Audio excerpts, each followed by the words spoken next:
Greetings, Earthlings! Welcome back to 7th Street. You little bitch. Damn straight.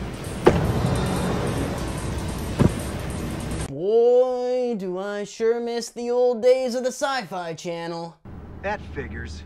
I know, I waffle on all the time about old nostalgic things from my childhood, way more than I should, but I can't help it. Movies from my childhood hold a very special place in my heart, even the ones that are objectionably not very good. As I've said a number of times, the Sci-Fi Channel in the late 90s and early 2000s was my jam. Every Saturday, starting at 9 a.m. and ending at 3 a.m., Sci-Fi would play a non-stop marathon of sci-fi and horror movies.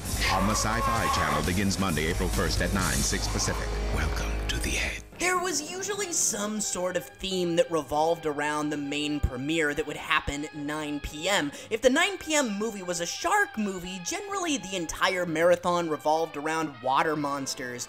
If it was a zombie movie playing at 9 p.m., then we were usually treated to a marathon of zombie movies, and so on. But a movie that would routinely show up every time there was a creature feature marathon was an amazing little mid-90s low-budget flick simply titled Mosquito.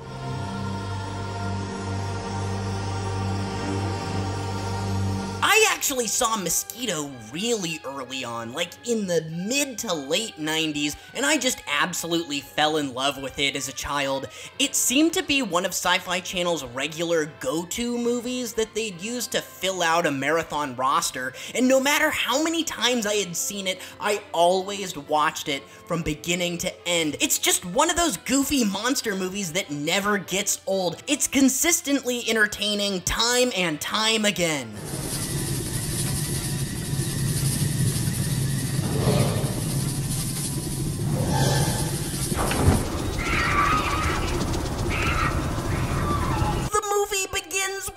Any good killer mosquito movie would begin, with an alien UFO hurtling out of space and crash landing somewhere in a remote mountain backwood town. Hey, that's totally the same alien arm from the movie War of the Worlds. Clearly, the people who made this movie had an appreciation for the genre and its more classic entries, as this movie lifts elements and even references past horror and sci-fi greats. Hey, Doc, that's science fiction bullshit. No, Henrys.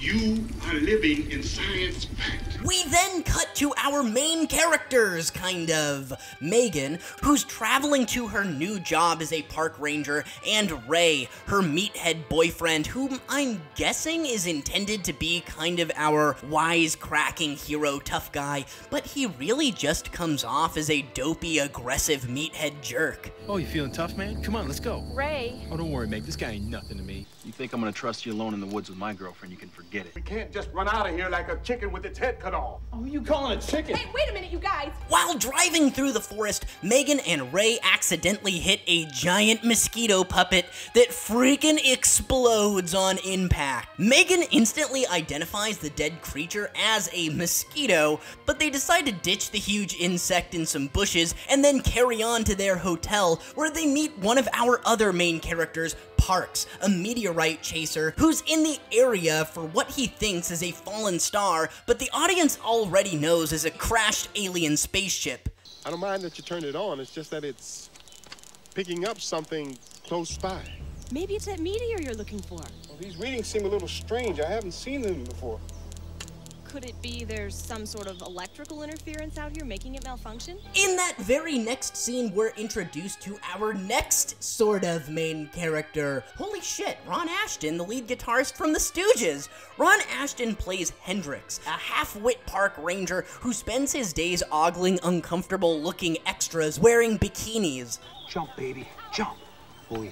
We then meet 3 bank robbers, the leader of which is played by Leatherface himself, Gunnar Hansen. We meet all of these characters very quickly, like in the first 10 minutes or so, and it's pretty easy to determine what type of movie this is going to be. A swarm of giant killer mosquitoes attacks a small town, while a group of mismatched characters whom otherwise wouldn't get along must band together to survive. Along the way, we get a number of gruesome awesomely fun mosquito attack scenes, complete with sucking brains out through people's eye sockets and your obligatory naked camping girl getting felt up by bug antennae.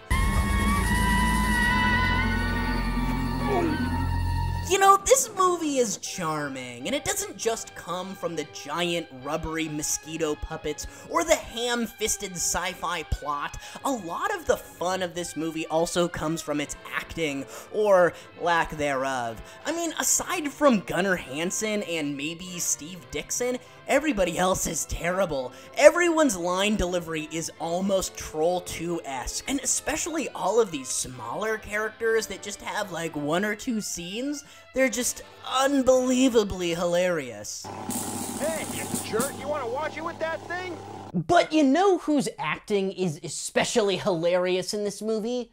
Ron Ashton of the Stooges. Now, I love his music, man. I've really grown to love it. Classic punk rock is my jam, bro. But an actor, he is not. Well, you tell the chief I got a stinger for him. Why doesn't he get his fat ass out of that chair and do it himself? I could have stayed in my little cubbyhole under that boat till the cops showed up. But no! Oh, shit. Well, Ugly, it looks like those mosquitoes got themselves some dinner. Now, one might think that that would be a knock against this film, but I think it genuinely adds to the overall fun-loving feel of this film.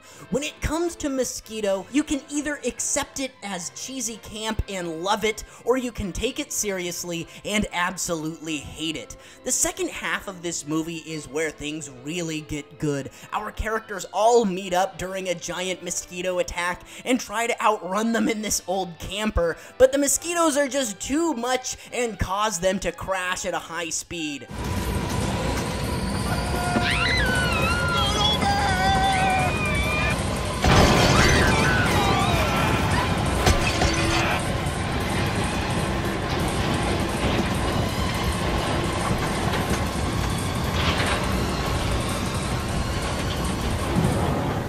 One of the bank robbers is attacked and gets all the fluid sucked out of his bodies, and his goddamn eyes explode. Meanwhile, the rest of the group has to take shelter in a storm drain to survive the night.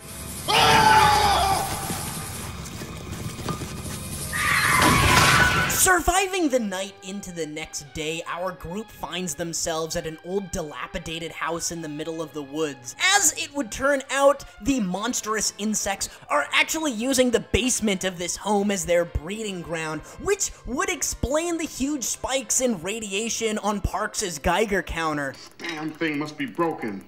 Either that or we're sitting on top of an atom bomb. This matte painting here of the mosquito eggs is also an obvious nod to the movie Aliens. The last 20 or so minutes of this movie plays out pretty much like Night of the Living Dead, just substituting mosquitoes for zombies.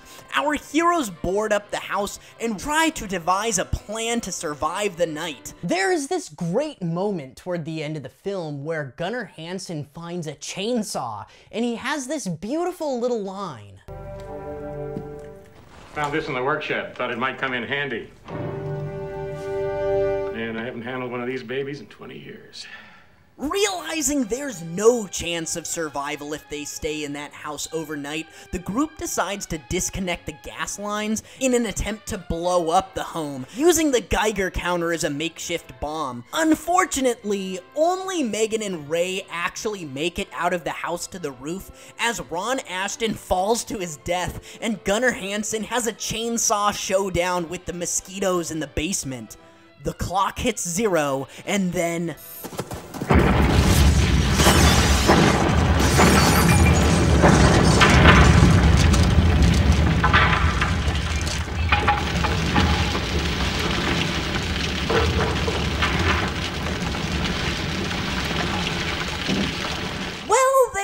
sort of a silver lining here. As it turns out, Parks hid in the refrigerator just before the house blew up. Where are all of my Indiana Jones and the Crystal Skull haters? Our 3 remaining heroes walk off into the sunset, living happily ever after. Apparently, Apparently, this movie had a pretty rocky start to its production, as the director was mostly an effects artist with very little directing experience and had trouble raising the funds for this film. Also, story goes that a disgruntled producer left the project and went to Roger Corman's New Line Cinemas and produced his own giant killer mosquito movie that ended up coming out that very same year. Other than that, it seems like the actual filming of this movie was a blast. The mosquito puppets here are a little cheap, but for the most part look pretty good considering the budget, and everyone in the cast seems to be enjoying themselves. The crew also has nothing but nice things to say about their experience during this movie,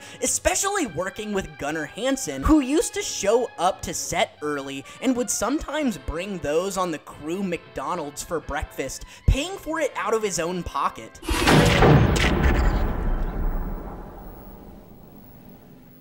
Mosquito is a wonderful throwback to 1950s sci-fi monster films, with an interesting cast and lots of fun moments. Like I said before, this was a staple of cable television back in the day, and I feel like most fans of this genre would recognize it. By every conceivable measure, this is a campy movie, but it still somehow manages to be one of my favorite monster movies of all time. It possesses the ability to be consistently entertaining, which is not easy to do. I might even go as far to say that this is the essential low-budget creature feature from the 90s.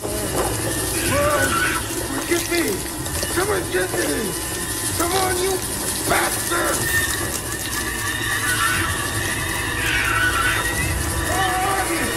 Come on, get me! Come on! Mosquito was released a few years back by Synapse Films. I highly recommend getting the Blu-ray. It has some great special features and a making of documentary. That's where I got most of the information for this video. If you haven't seen this movie, definitely do yourself a favor. Pick it up on Blu-ray or DVD and reference this film.